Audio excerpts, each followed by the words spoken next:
is Covering the Spread, part of the FanDuel Podcast Network.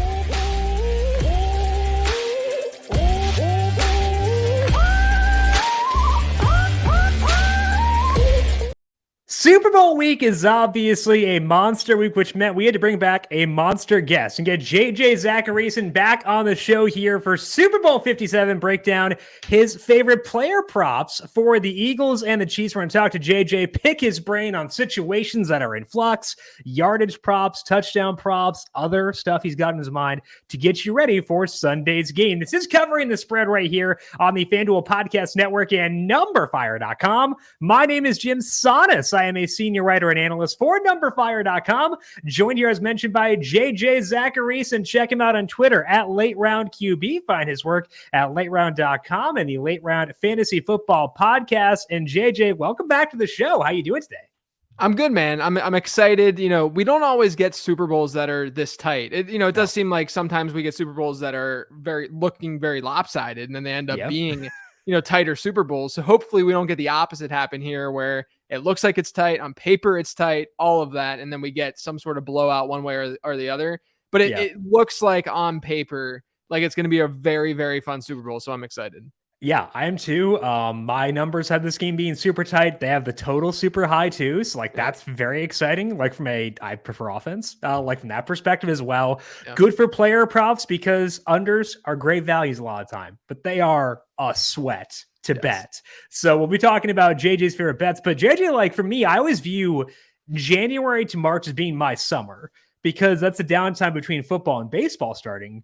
But I feel like for you, the offseason doesn't begin to post draft because you've got your prospect guide coming out before the combine and stuff like that. So I feel like you might almost be busier this time of year. Yeah, there's definitely some stuff going on. The NFL draft coming up, and prospect season being here for Dynasty Fantasy Football in particular.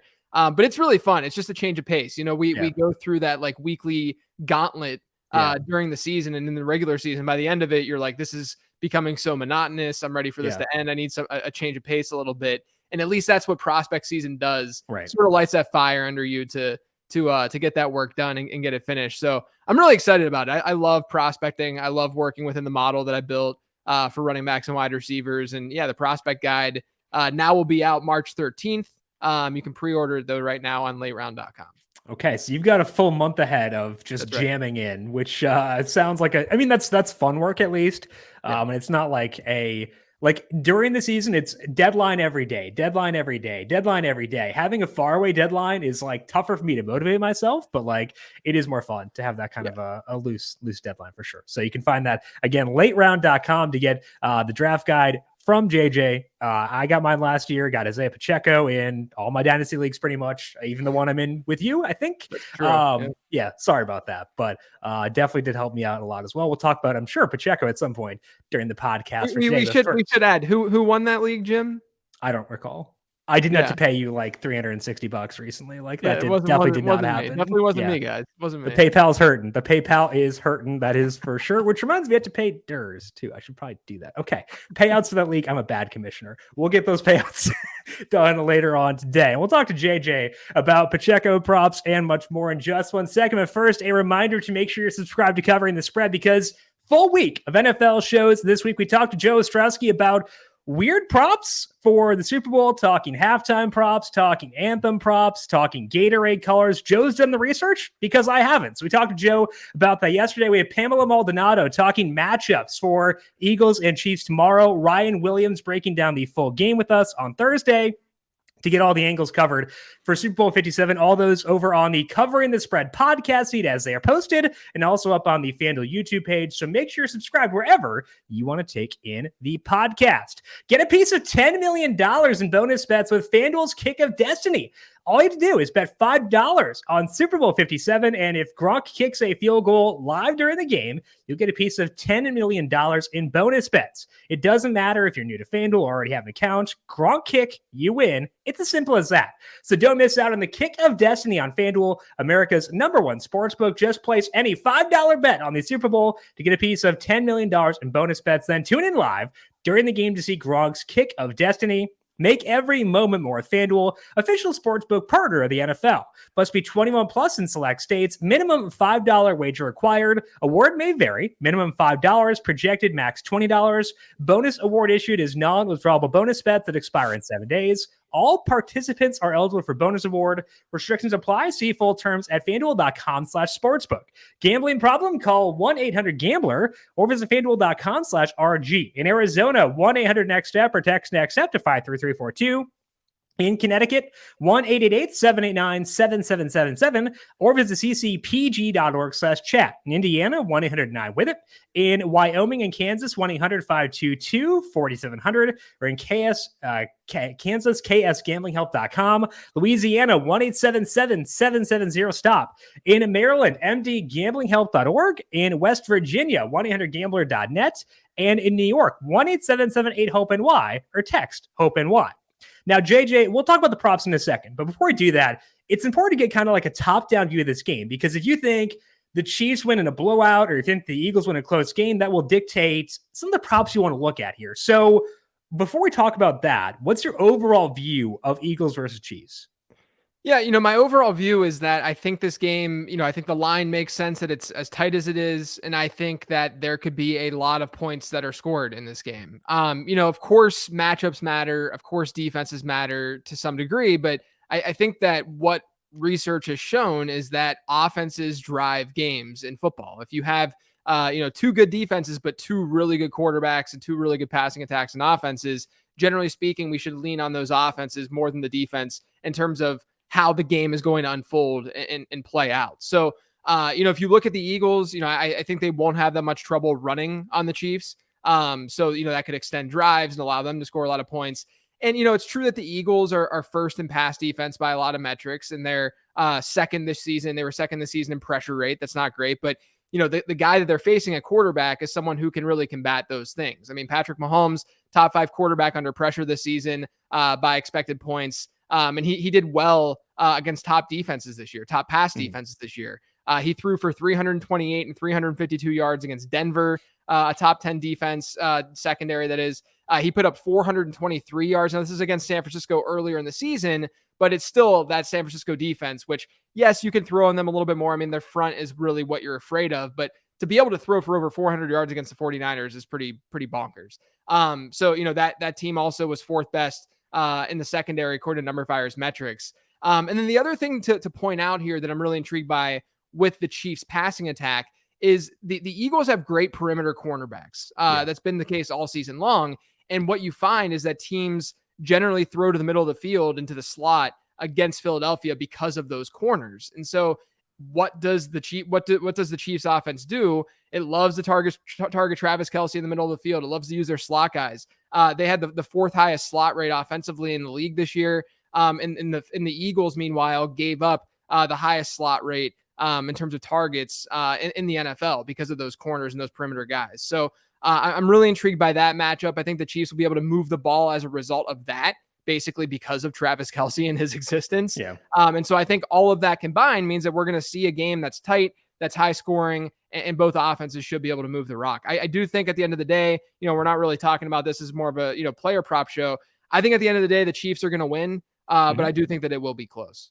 And that's pretty in line with the betting markets. Obviously, the money line does favor the Eagles right now, but I've got the Chiefs money line too, so I'm on board with that. But in general, it sounds like you're expecting the bookmakers have a good read on this game, which is a good thing to know in terms of our props. Now, during the year when we had you on our show every Friday, we talked a lot about fluid situations. And we talk about those because fluid situations are spots where bookmakers can make a mistake. There's ambiguity, and we can take advantage of those in terms of betting props. Looking at this game specifically, are there any situations in this Super Bowl where you think we can potentially get value in the prop market because there's a lack of certainty? I think there's two situations, and they're both the backfields for both teams. This is a situation where we don't have bell cow backs in the Super Bowl. I mean, Miles Sanders has had a great season, but he's not a bell cow back. I think his over/under receiving prop right now is like 4.5 yards because he's not that much of a receiver. If you look at what happened with Philadelphia in the playoffs or what we've seen, they're using Kenneth Gainwell more. Now, I do want to throw the caveat out there because I know people are listening to this and they're saying, well, they blew the 49ers out. They blew the Giants out. Of course, Kenneth Gainwell is going to run more in those scenarios. Well, the last time we saw Philadelphia, Sanders only played 5 more first half snaps than Kenneth Gainwell. The game before that, it was a little bit more lopsided, but they were using Gainwell more, and Gainwell's been pretty effective. I mean, he's had a pretty good playoff. And so I do think that, if you look at the regular season, Sanders was basically doubling up Gainwell in snaps. And that really hasn't been the case as much, in this game. And then also, you can say, oh, but they blew those teams out. I mean, that's still part of the range of outcomes here for Philadelphia, because we now know that if they do, get a lead, they blow out the Chiefs. If that happens, that can happen. Then they will probably lean on other running backs in that backfield to keep guys fresh, especially if they're exploiting that matchup that I talked about earlier, where they should be able to run on the Chiefs. And so I do think that that's definitely a situation to monitor, is that Eagles backfield. And then meanwhile, I mean, this is like full circle for me, Jim. I was very high on Isaiah Pacheco as a prospect, at least compared to the market. I wasn't thinking that he was going to be a starting running back in the Super Bowl. But I really liked Pacheco as a prospect. Really fun to see his rookie season play out the way that it did. And then you see what happened in the AFC Championship, where he played 56% of Kansas City's snaps. That was the most on the season for him. He also saw 15% target share in that game against the Bengals. During the regular season, he hadn't had a single game above a 9% target share. I mean, this was like by far a change for Isaiah Pacheco in that backfield for Kansas City. They used him a ton against Cincinnati. So this is a situation to monitor. I'll have a take on this in just a second, but it's definitely a situation to monitor, because they did use their running backs between him and Jerick McKinnon, differently in that AFC Championship game. And I think the fun thing about both these backfields is you can take a stand. There is still wiggle room to do so. Like, if you think that Kenneth Gainwell actually has eaten into Miles Sanders, his share, 19.5 for his rushing yardage prop is not low. I got it at 16.5. So like, you could have gotten a better number earlier on, but you can still exploit that. As far as Miles Sanders, if you think that his role is going to decrease, 61.5 is still available there. But then also, like, if you think that Pacheco proved himself as being the preferred back in that conference championship, McKinnon's rushing prop is 20.5. That's like kind of high for him. I've been taking his unders like consistently recently on the rushing yardage specifically. Like, that's a gettable number on the under, even if he hasn't lost ground to Pacheco at all. Also, you introduce CEH potentially. I don't think he'll play a role, but like he's hypothetically there. I think the situations you're discussing are still ones we can exploit in this market, which to me is the best case scenario for us.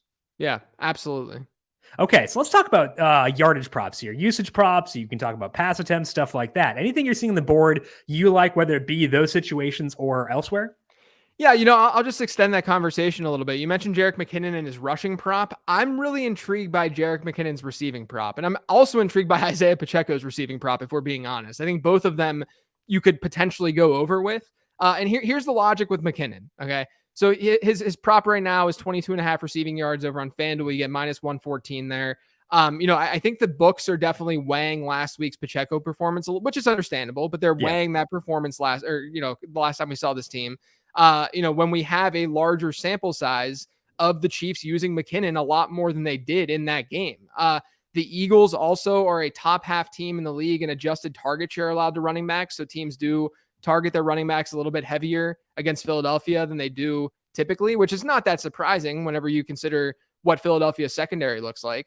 McKinnon in the regular season, in games where he didn't get to a 40% snap share, which was only 5 of them, to be clear, he averaged 22 receiving yards per game in those contests. When he got a 40% snap share, it was 33.5. So if you think that what we saw the last time we saw the Chiefs was somewhat of an anomaly, which I do think it was somewhat. I don't know if we're going to see Isaiah Pacheco in that exact role in the Super Bowl just from a sample size standpoint. He's a rookie too. I mean, there's a lot of reason as to why you would want to lean on someone like McKinnon over Pacheco, at least more than what we saw last time. But he hit this over in 10 of 17 regular season games. And in a couple of those games, he barely played just because it was like week 18 when things didn't matter, stuff like that. I think that we've looked at the playoffs where they played Jacksonville. They didn't really need Jerick McKinnon to be this monster through the air against Jacksonville. And then last time we saw the Chiefs was the Pacheco game. So I think that's sort of just playing this recency bias role with McKinnon. McKinnon's receiving role, down the stretch and during the second half of the season was bonkers. I mean, it was really, really good. And so I think that you could hit the over here still at 22.5 for Jerick McKinnon.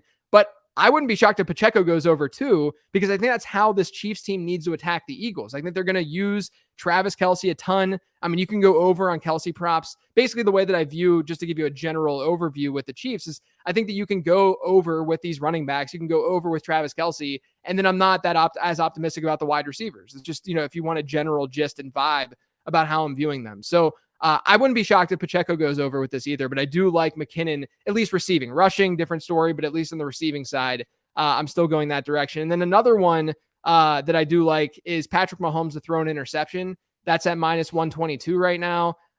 These aren't quite even odds, obviously, but he's thrown a pick in 9 of 19 games this year. So that's 47% of his matchups. Now factor in opponent and layer that on top. You get Philadelphia. They have the best pass defense in football, according to a lot of metrics. And if you look at games that Mahomes threw a pick or turned the ball over a lot this season, it's been kind of matchup related. I mean, a team that can either get to the quarterback or has a good secondary, those are the teams that Mahomes, turned the ball over against. The 49ers, he had 3 picks against the Broncos. I mean, this is it's Patrick Mahomes. We know that he will take risks. We know that he will be aggressive, and he's done that in Super Bowls in the past too. So this to me, I think, is a pretty firm bet at minus 122. Yeah, minus 122 on the Mahomes interception prop. Jalen Hurts, the yes is plus 106. So I find that fascinating. It's kind of a reflection of team philosophies, the way they operate. Hurts not going to take as many risks, because if you got Devontae Smith and AJ Brown, you don't have to. Whereas Mahomes seeing a lot of man coverage, being aggressive, throwing downfield, stuff like that can all lead to interceptions. So I think that those markets very interesting, and they do make a lot of sense to me as well. Now we've also got some touchdown props. I think that I've had trouble, JJ, finding anything here, to be fully honest. Yeah. I have not bet a single one yet. So maybe you can help me here. Any touchdown props you like for this week? Yeah, it's tough. Touchdown props are always tough. I mean, this is easily the area on this show over the season, throughout the season. The yardage stuff was great. The touchdown props were not great. I mean, that's just how it goes with touchdowns often. But the one normal, I have 2 for you. The one normal one, Dallas Goedert, I like as an anytime touchdown scorer at plus 175 on FanDuel. It's actually better juice than what you're going to get over on like a DK or something at this point. Yeah. But Kansas City was below average in tight end touchdowns allowed per game this year. They ranked 13th in adjusted tight end target share allowed. They've been weaker against the middle of the field, even though, you have some question marks in the secondary. The middle of the field really is somewhat, you can exploit the Chiefs defensively. I mean, you can do the same against Philadelphia to some degree, but you can definitely do it against the Chiefs. So I like Dallas Goedert at plus 175. And then my fun dart throw, why not? It's the Super Bowl. Let's have some fun with it. Noah Gray, first touchdown of the game, plus 4,500 over on DK. Wow. I think it's a little bit worse over on FanDuel. But, look, we have injuries throughout this Kansas City Chiefs offense at pass catcher. You have these wide receiver injuries. And not only that, but we know that Kansas City should take a tight end heavy approach against this Eagles defense. Realistically, Noah Gray, over his last 2, he's run 18 and 17 routes. It hasn't been targeted that much because it's Noah Gray and they have Travis Kelce in the offense. But like I said, it's a matchup to exploit. The Eagles allowed the 6th highest adjusted target share to tight ends this season. So why not throw that dart and have some fun on the first touchdown? I mean, you did hit Mahomes in that 49ers Super Bowl. He was 20-1, first touchdown. This is way longer. Yeah. So the way it worked was he had a scramble, oh man, JJ almost hit that. And I was like excited. And then they ran an option with him and Damian Williams, I believe, at the goal line, and Mahomes scored. He kept it and he scored. So your track record of first touchdown scores in the Super Bowl is very good. I think Noah Gray is very good, it's Jim's dynasty discussion. That's what the show is today, because we're talking Pacheco, we're talking Noah Gray. I think I have both in 75% of my dynasty leagues. So nice. If we can jack up the price on these guys before the offseason, I'd be much obliged. He's 41-1 at FanDuel, still a really long price. I think shop around, get the best number you can, but even 41 is not that bad. I saw some talk around Jody Fortson. He's 60-1, kind of a similar thought process there. I think with Kadarius Toney likely playing, with Juju being healthy, I think you can probably cross that one off. I think that Gray is probably the better option, despite it being a shorter number. I just think Noah Gray is a very good football player. So more than happy to ride with you on that one. Anything else, JJ? Because we've got an expansive menu for Super Bowl 57. We've got I don't know if you have a read on the Gatorade color. Be my guest. I don't. Anything else you're seeing on the board you like for this week? I was thinking about it, and I'm like looking through things, and I'm sitting there, and I'm like, I gotta try to figure out something. It's usually, my go-to would just be the coin toss, because that it's just a 50-50 thing. You can just play into it that way. Whereas there's more research involved with when it comes to the Gatorade color and stuff like that. So I'll leave guys like Joe and his expertise. You guys can listen to him. He's done a lot more research than me. I'll stick to the traditional stuff. I'll look at my projections and be super nerdy about it. I love that. Joe did give insights on like Rihanna's attire, and also the hat color for the anthem singer. Like Joe's talked to people who are like fans of this guy and is like getting scouting reports. Yeah. I'm not doing that. Yeah, I can't do that. Know your role. I know my role is not doing that. Right. So I'm going to stay away as well. And we'll let Joe handle all those. But I think a pretty good menu for this week. We got McKinnon over 22.5 receiving yards. Mahomes, throw a pick -122. Dallas Goedert, anytime touchdown +175. And of course, Noah Gray, my guy, 45-1. For the first touchdown. That is JJ Zachariason. Make sure you check him out on Twitter at Late Round QB. Find his podcast, the Late Round Fantasy Football Podcast, and also check out the prospect guide as it comes out in the middle of March to get set for the NFL draft and have a lot of fun with that. JJ, good luck to you with playoff contests. Sounds like you're doing okay in those so far. Good luck with those. Good luck with DFS, betting, everything, and looking forward to having you on once again here soon. Thanks, Jim. Appreciate it. Alrighty, once again, JJ's on Twitter at Late Round QB. I'm on Twitter at Jim Saunas. We are back once again tomorrow. Pamela Maldonado will swing by, talk about matchups she likes, how those pertain to props, and the overall betting for Chiefs versus Eagles. We'll be back once again tomorrow to talk to you about that. So subscribe to Covering the Spread to get that as it goes up. This has been Covering the Spread right here on the FanDuel Podcast Network.